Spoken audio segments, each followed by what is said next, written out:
কেমন প্রফিট হয়? অ্যান্ড্রয়েডের ক্ষেত্রে মোটামুটি 500-550 মধ্যে কেনা পড়ে ব্যাটারি, তারা মিনিমাম 400-500 টাকা লাভ রাখে। ব্যাটারি কি ব্যাটারি? যদি ছোট ফোনের ক্ষেত্রে হয়, কিপ্যাড ফোনে আমাদের হোলসেলে কেনা পড়ে বা রিটেলে কেনা পড়ে কিপ্যাডে 100 থেকে 150 টাকা। আচ্ছা, ধরো 150 ধরে নিলাম। হ্যাঁ, মোটামুটি বিক্রি 250 থেকে 350। 250 থেকে 350। এবার ব্র্যান্ড চেঞ্জ করে এবার কেউ প্রাইস বাড়ায়, মানে দেখা গেল হয় কাস্টমার ওয়াইজ। মার্কেটে অনেক ব্র্যান্ডের প্রোডাক্ট আছে, ইম্পোর্ট করে সবাই তো ব্র্যান্ডিং করে মার্কেটে বিক্রি হচ্ছে। কেউ ওয়ারেন্টি দিচ্ছে 6 মাস, কেউ দিচ্ছে 1 বছর, বেশিরভাগই কিন্তু 6 মাস থাকে। এবার কি হয়, পাশের দোকানদার একটা মডেল বেচছে বা একই টাইপের ব্যাটারি বেচছে, দেখা গেল 200 টাকা, সে 120 টাকা বা 150 টাকা কিনে 200 টাকা বিক্রি করছে। তো আমি মনে করলাম যে আর একটু বেশি দেবো, 2-3 রকম ব্র্যান্ড মডেল তুললাম, দোকানদার এটাই করে, 2-3 ধরনের ব্র্যান্ড কিনলাম, কেনা দাম একই পড়ছে 100 থেকে 150 টাকা।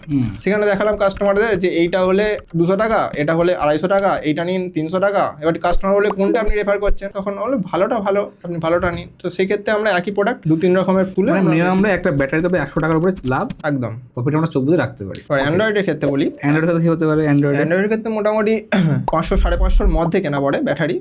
সেইগুলো এবারে অনেকে 150 টাকা রেখেও, একদম যারা কম লাভে করতেই 150 টাকা লেগে দেয়, বাট যারা প্রফেশনাল ভাবে কাজ করে, বাট যারা কোয়ালিটি মেনটেন করে কাজ করে, তারা মিনিমাম 400-500 টাকা লাভ রাখে। মানে 1000 টাকা নিয়ে নেবে। হ্যাঁ, মানে মিনিমাম 1000 রুপিস নিলেও ধরে নিলাম সব দিক মিলে 200 টাকা থেকে 300 টাকা প্রফিট, 300 রুপিস মোটামুটি প্রফিটেবল, রাইট?